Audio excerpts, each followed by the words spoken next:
I am a senior in college now, and it's time for me to figure out what I want to do with the rest of my life. Yeah. Hi. First of all, long time no see. I am sorry.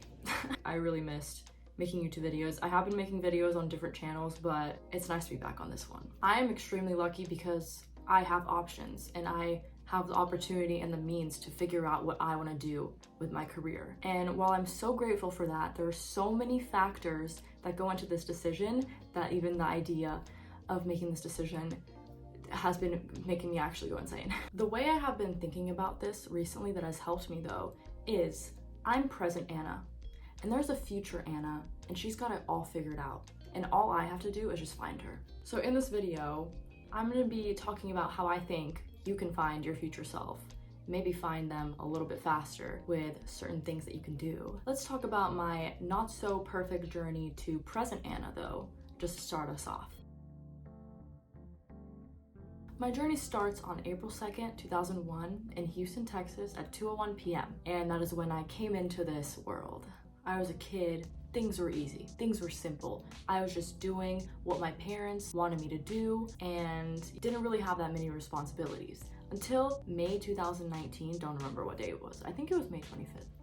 Anyways, I graduated high school and I was faced with many different paths. First, there was UT and just staying in Texas in general for college. Then there was just doing nothing and living under a bridge, which I strongly considered. And third, there's something telling me to go to Boston. And so, even though I was terrified, I chose to come here. And this led me to BU. When I came into BU, I was 100% set on pre-med. I was like, I'm gonna be a doctor. It's decided, this is what I want to do. And I was on that path and it was all great. Actually, it wasn't great at all, but then came COVID. COVID gave me time to think, am I actually doing this because I want to, or am I doing this because it's a safe path? It's what my parents want for me. But then I was thinking maybe I want to do psychology and I was really interested in that. But then I was thinking if I get a psychology degree, what if it locks me into this box of psychology? What if I actually want to do something else? So then I decided on business because I thought it would open the most doors. This led me to Questrom. I decided to go towards a finance degree, which I'm still doing. But this choice of finance led me to my first internship in corporate America, which sent my entire being into a state of chaos. Although I really liked the company I was working at, I suddenly had this feeling that it wasn't where I belonged. In general, that sort of job, that sort of industry is not where I belong. And that leads me to where we are now. September 2022, my last year of college. So as you can see, my journey has not been perfect. But even though my path to Questrom wasn't a straightforward path, I'm so happy with what I'm studying right now. In May 2020, future Anna was me, and I found her. Now we're on to next future Anna. So now let's talk about the practical things that you can do to reach future you, maybe a little bit faster and in a more organized way. First things first, sit down, write a list of every career option that you would absolutely never do. For me, it's sales. I hate this job. I could literally like throw up. Just wrote down that list. Now we got all that out of the way and we can move on to things that we actually like. Now you're gonna go ahead and write down a list of everything you do like, whether it's a hobby, academic interest, or professional interest. I have my list right here. This was sort of my preliminary list. I have everything on here, Pilates to road trips, boxing. It doesn't even have to be anything that you've already tried, it's just something you have an interest in. And then out of these things, I started identifying repeating themes and also things that I can apply to a professional scene. One of my main interests for a really long time, obviously, has been YouTube. I also love working with people. I also really am interested in consumer insights and how different brands have been able to establish themselves. I kind of put all these things together and now I have a better idea of, okay, marketing combines pretty much all of those things. Once I kind of got down the things I don't like and then my interests, then I thought about, okay, what are the factors of career that are important to me, such as work-life balance? Do I want to travel for work? Do I want to work with people as the main part of my job, or would I rather work by myself? These types of things are really important to think about, because if you go into a job that doesn't have one of these really important factors, you're gonna be miserable. So another thing that really helped me is talking to people who have different opinions than me on finding yourself and just the trajectory of life. And one of these people happens to be my sister, who one day packed up her bags and moved to Australia. She's been living there for over 7 years now and absolutely loves it. So let's talk to her. She has some great things to say about finding yourself, even if it means something that's non-traditional. Hi, how are you? Hi Anna, I'm good, thanks. How are you? Good, thank you so much for doing this with me. Do you want to start off by introducing yourself? Sure. Well, no, thank you so much for asking me. I was really humbled and really excited. So my name is Yara. I'm Anna's sister. I live in Sydney in Australia, and I guess I had different experiences, careers throughout my life, changed countries, changed jobs multiple times. So I'm really excited to contribute in a small way. Yeah. So part of the reason why I'm labeling you as non-traditional is because of your big move when you moved from Russia to Australia a while back. So I was just wondering if you could talk about why you moved, if you're happy with it, and just what you were going through at the time. Oh, it's a good question to reflect, actually. So this July, it's been 8 years since I moved to Sydney from Moscow. I was born in Poland, in Warsaw, but I did study in Moscow and I started my career there as well. But I always was hoping and wishing to live somewhere else. To be honest,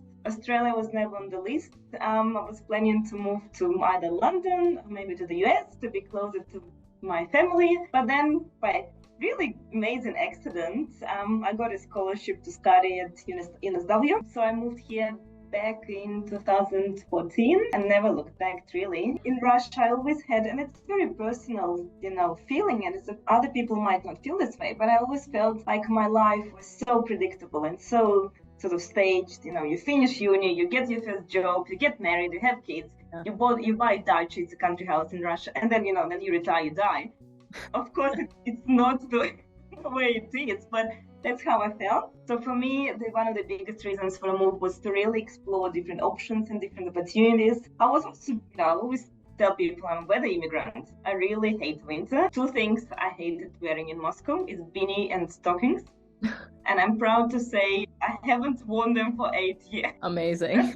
You changed your environment, but you also changed your career early on. How was that? Why did you do it? Yeah. And what advice would you give to someone who is maybe stuck in a career that they don't like? I did economics degree as undergrad, and I started my career working for big four companies. So EY, KPMG. So I really had this hardcore corporate finance 4 or 5 years environment. I really enjoyed it, worked on interesting projects in hotel development, hotel advisories. But while working there, I really discovered it's really important to think, what brings you joy, what part of the jobs you really enjoy, which ones you don't, what motivates you, what excites you, when do you have this moment when you feel this tingling feeling in your fingers, when you really think, oh yeah, I love my job. But I think everyone should sort of pause and reflect, what does success look for them? Because this traditional definition of success as a job title and salary, I want to say it's a bit outdated. I think it's really time to move beyond the traditional definition and think career is important, but what else is in life? Family, friends, hobbies, sport. I'm teaching the session academic at UTS Business School now. And I really tell my students, it's your time to explore different options while you're studying or as a fresh grad. Really get these, internships, try different things. It's okay to change jobs. I feel like a lot of people feel this pressure to go about the status quo. What advice would you give to someone who doesn't want to do that? Of course, there are social pressures and, peer pressures and, family and friends. And you see, someone got this amazing job. But again, I think it's important to understand, what do you want from life in terms of what lifestyle do you want? Do you want to have time for family, friends, travels? What do you really want? And then how do you want to structure your day? When do you want to wake up? What do you want to do? What sort of pace you want to job? Try and understand this for yourself, and then being confident enough to explain it to, for example, your family when they start, or if they start questioning your life choices or your career choices. What I learned, or what I'm still learning, is not to be afraid to make a change in, big or small. And secondly, be really mindful and conscious of your life. I think there is the saying, days are long, but life is short. So it's really true in a way that we can pack, and as you know, so much in our days. So it's really important to be mindful how we design our days and finally have fun. Thanks so much. Good luck with your exams. Thank you. Good luck with everything too. We'll talk soon. Bye. The next step is centered fully around taking action. These lists that you write down mean absolutely nothing if you don't take any action on them. Promise to yourself that every single day you're gonna do some sort of action, big or small, towards this goal. This may mean calling people in your network to ask them for advice and taking informational interviews about their career. This will give you a great insight, especially if it's someone you know well, on how they made it to where they are and what their life is like day to day in their career. Or it can be visiting your advising system in your school. It could also just be sitting by yourself and doing some research online on what career options are available. It just feels so much better to take action than to sit there, because if you don't take any action, it's gonna build up, you're gonna be so stressed out, and it's just not gonna be good for anyone. You have potential, and you can find future you, but if you just sit here, you're not gonna get any closer.